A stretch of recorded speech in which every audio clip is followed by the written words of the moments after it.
Hallelujah मेरे प्यारे दोस्तों, आप सबको जय मसीह की।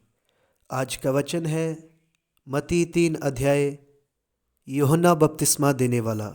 उन दिनों में यूहन्ना बपतिस्मा देने वाला आकर यहूदिया के जंगल में यह प्रचार करने लगा, मन फिराओ क्योंकि स्वर्ग का राज्य निकट आ गया है।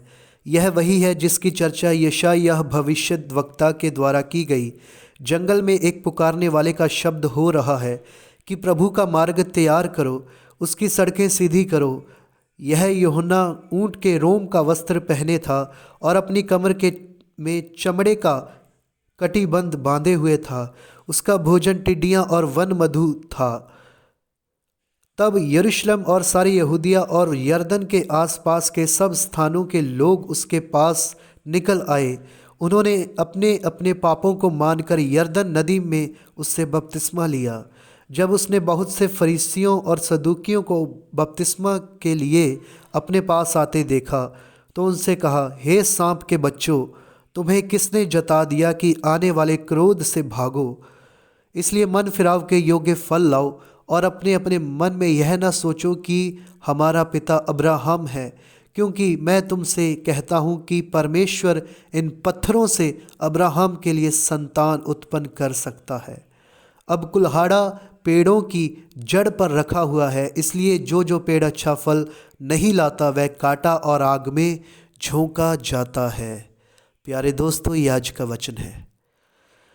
यूहन्ना बपतिस्मा देने वाला हेडिंग ऊपर है। हमने जो पढ़ा वचन अभी, यशाया भविष्यद्वक्ता का वचन पूरा करने के लिए परमेश्वर ने यूहन्ना बपतिस्मा देने वाले को भेजा कि वो बपतिस्मा दे और लोग मन फिराएं। और लिखा है कि परमेश्वर के लिए मार्ग तैयार करो, सड़कें सीधी करो। अपने जीवन के कामों के द्वारा, अपने बोलने के द्वारा हम परमेश्वर के लिए मार्ग तैयार कर सकते हैं। और लिखा है कि यूहन्ना का जो भोजन था वो टिड्डियाँ और वन मधु जंगल का मधु था, शहद। और लिखा है कि यीशु मसीह का बपतिस्मा भी यूहन्ना के द्वारा ही हुआ। और जब बपतिस्मा हुआ तो उसके ऊपर कबूतर की नाई पवित्र आत्मा आ गया। और लिखा है कि आकाशवाणी हुई परमेश्वर की ओर से,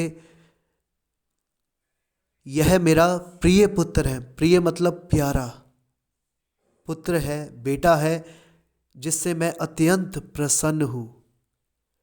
परमेश्वर के पुत्र यीशु मसीह के द्वारा हम बच जाएंगे अगर हम विश्वास करें कि वो हमारा उद्धार करता है।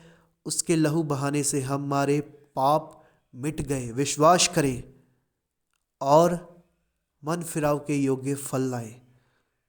हालेलुया, मन फिराव के योग्य फल लाएं, परमेश्वर में बने रहें। मैं हमेशा कहता हूँ, फिर आपसे कहता हूँ कि पिता यीशु के प्रेम में, उसके प्यार में बने रहो और उसके वचन में। हालेलुया, ये वचन आपके लिए है, मेरे लिए है। अब कुल्हाड़ा लिखा है कि पेड़ों की जड़ पर लगा है। जो जो पेड़ अच्छा फल नहीं लाता वह काटा जाता और आग में झोंका जाता है। पेड़ों की जड़ पर, पेड़ हमें दर्शाता है वचन।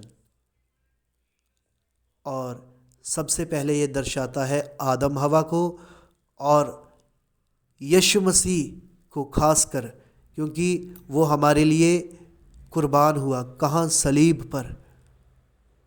और उसमें जो भाला था वो उसकी जो पसली थी उसमें वो खोबा गया, डाला गया और उसमें से निकला लहू और पानी, जो दर्शाता है कि हमारे पाप मिट गए, हमारे पाप क्षमा हुए। और यीशु मसीह ने भी ये वचन कहे कि हे पिता, इन्हें क्षमा कर, ये नहीं जानते ये क्या कर रहे हैं। यीशु के प्रेम में बने रहो, उसके वचन पर अपना मन ध्यान लगाएं। ये विश्वास करें कि हमारे पाप क्षमा हुए, हम यीशु मसीह में नई सृष्टि हैं, नई रचना। पुरानी बातें बीत गई, देखो सब नया हो गया। आमीन। हालेलुया।